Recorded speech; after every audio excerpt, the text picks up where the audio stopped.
La séance d'aujourd'hui sera consacrée au traitement des charges indirectes. On va voir la notion des charges indirectes, puis comment on peut répartir les charges indirectes.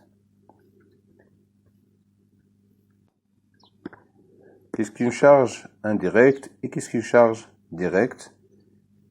Les charges directes, ce sont des charges qu'il est possible d'affecter ou d'attribuer sans calcul intermédiaire aux différents coûts d'un produit ou d'un service. Donc, elles sont affectées directement au niveau des coûts considérés. Par exemple, on parle de main-d'œuvre directe de production, on parle des matières premières consommées. Donc, les matières premières consommées sont affectées pour le coût considéré. Pour les charges indirectes, ce sont des charges qui concernent plusieurs coûts ou plusieurs produits ou services. Il n'est pas possible de les imputer directement. Une analyse et une répartition préalable sont nécessaires avant leur affectation au coût. Donc, c'est-à-dire, on va faire un calcul intermédiaire pour les affecter ou les imputer au niveau des coûts concernés. Exemple, prime d'assurance, frais postaux, frais d'électricité. Donc, ce sont des frais qui sont en quelque sorte communs à plusieurs coûts. Bien. Voilà pour les charges de la comptabilité analytique. Ils sont répartis en termes de charges directes et de charges indirectes. Donc, sachant que les charges directes, elles sont affectées directement au coût. Donc, il y a une affectation directe au coût de la comptabilité analytique, c'est-à-dire, par exemple, le coût d'achat, le coût de production ou bien le coût de revient. On prend les charges et on les affecte directement sans calcul intermédiaire au coût considéré, soit au coût d'achat, soit au coût de production, soit au coût de revient. Pour les charges indirectes, donc, on passe par deux types de répartition. Donc, la répartition primaire, donc, on répartit en premier lieu les charges indirectes sur les différents centres auxiliaires et centres principaux. Bien, par la suite, on va répartir comme deuxième répartition les charges des centres auxiliaires sur les centres principaux pour les imputer par la suite aux différents coûts concernés, c'est-à-dire soit la charge, elle concerne à la fois le coût de production et le coût d'achat, ou bien elle concerne les trois coûts. Bien, la répartition des charges indirectes, on distingue entre deux types de répartition des charges indirectes, comme on a déjà vu précédemment. On a la répartition primaire. Elle consiste à répartir chaque élément des charges indirectes sur les différentes sections principales et auxiliaires selon une clé de répartition. C'est-à-dire, on va prendre les charges indirectes concernées et on va les répartir sur les sections, soit principales, soit auxiliaires, selon la clé déterminée comme clé de répartition. Bien, on va voir un exemple. Les charges par nature de la société item sont réparties entre les différents centres d'analyse ou sections de la façon suivante. Donc, on a les charges à répartir, autres charges externes, charges financières, charges de personnel, dotation d'amortissement. On a les montants, donc les centres auxiliaires, administration, centres principaux, on a l'approvisionnement, l'atelier et distribution. Pour chaque charge à répartir, on a des clés de répartition. Donc, on a 10%, 20%, 10%, 60% et ainsi de suite. Bien. Donc, on a ici les clés de répartition, comme on vient de dire. 10%, 5%, 60%, etc.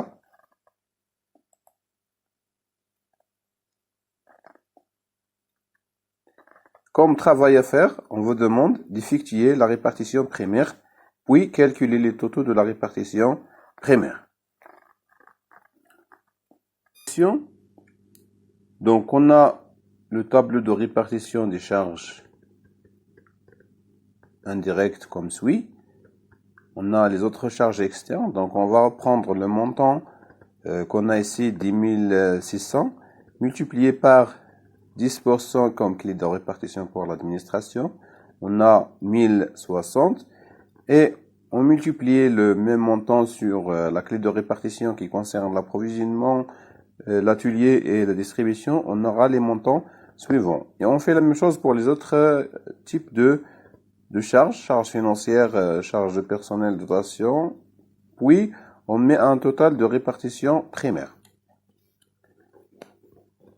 Bien, donc pour chaque section, chaque centre, on met un total pour le cas de l'administration. Donc lorsqu'on fait les calculs, on répartit les différents éléments de charge sur les centres en fonction des clés de répartition qu'on a à ce niveau-là. On trouve les totaux suivants. 12 740 pour l'administration, 4 410 pour l'approvisionnement, 16 860 pour l'atelier et 9 990 pour la section de la distribution. Bien. La répartition toujours des charges indirectes. Donc là, on va parler de la répartition secondaire, deuxième type de répartition. Il consiste à répartir les charges des sections auxiliaires sur les sections principales en fonction des services rendus. La répartition secondaire peut être simple ou avec prestation réciproque. Donc simple lorsque les charges de différentes sections auxiliaires sont réparties directement sur les sections principales ou auxiliaires sans en recevoir des prestations.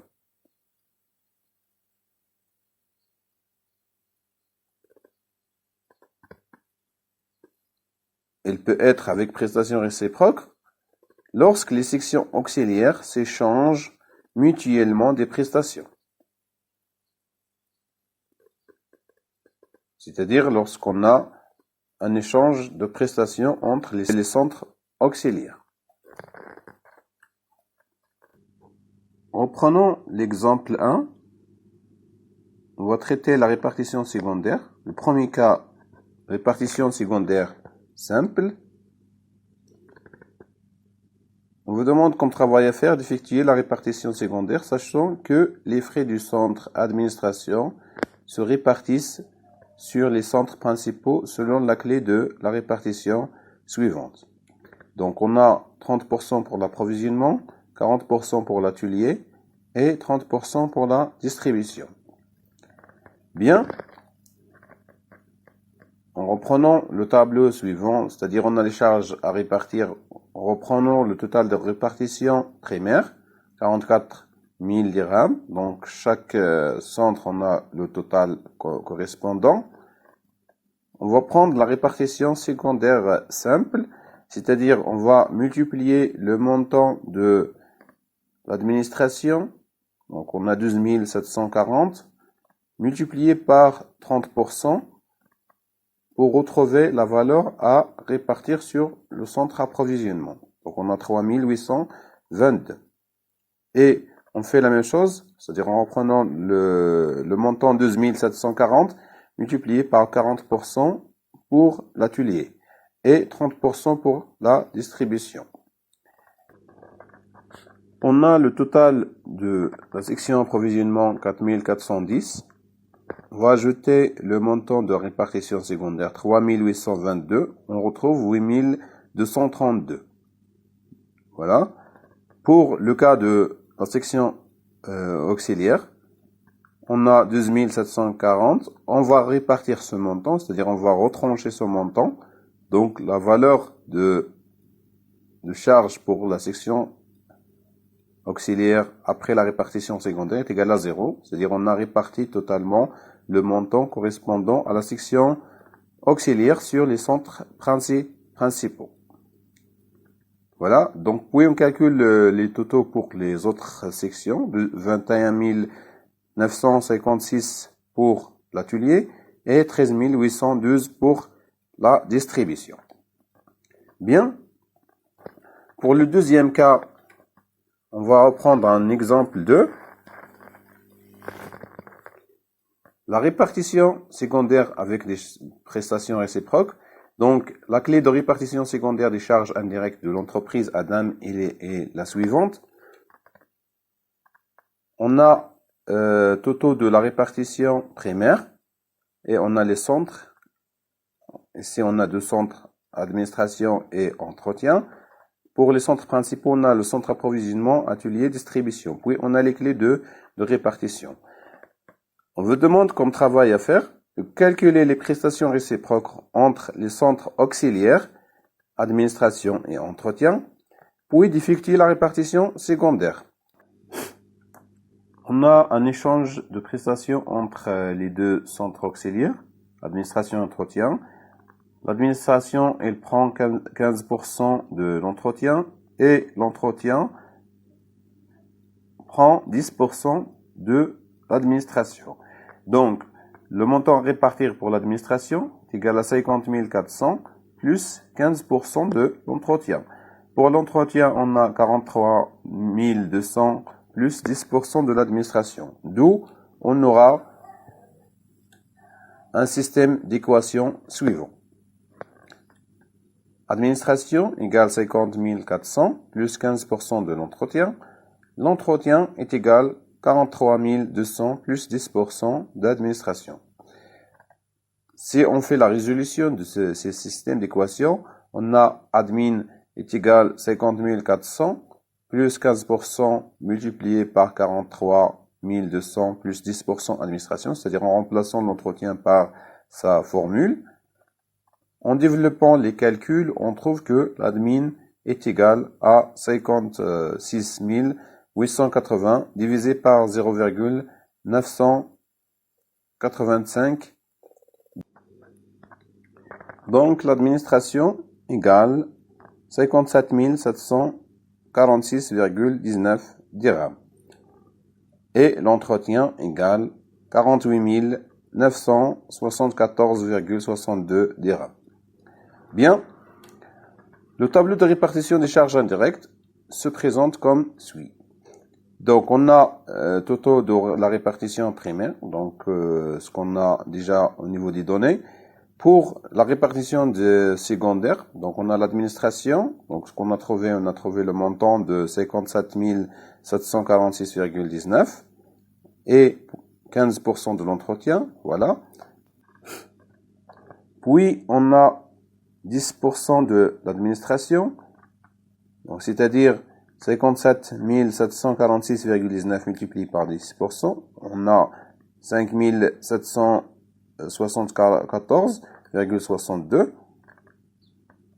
Voilà, pour la valeur à répartir de l'entretien, on a 48 974,62. Donc si on fait le total, c'est-à-dire en retranchant, en répartant le montant de la section administration sur les autres centres, et en répartissant le montant de l'entretien sur les autres centres, on trouve la valeur 0 pour total de répartition secondaire pour les centres auxiliaires.